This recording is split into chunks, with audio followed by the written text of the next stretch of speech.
Ahojte, toto video bude o plemene bretonský kôň. Bretonský kôň meria 155 až 163 cm v kohútiku. Pôvod má v Bretonsku vo Francúzsku a sfarbenie ryšiak, prekvitnutý ryšiak, môže byť aj hnedák, štisivko alebo belko. Bretonské kone sa často krížili s inými pôvodnými plemenami, aby spĺňali meniace sa požiadavky miestneho obyvateľstva. V istom období existovali 4 typy. 2 mimochodníky, jeden všestranný jazdecký a jeden ťažný ťažký a ešte jeden ťažný.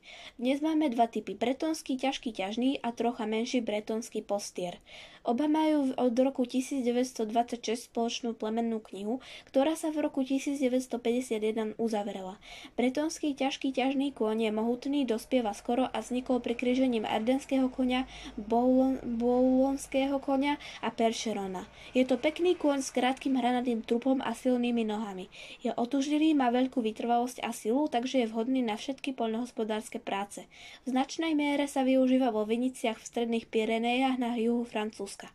Toto plemeno je populárne nielen vo Francúzsku, no vyváža sa aj do Japonska či Brazílie. V Británii sa cenia nielen jeho skvelé vlastnosti, ale často sa aj kríži na získanie jazdeckých kobov, od ktorých sa očakáva sila, vytrvalosť a pokojná povaha.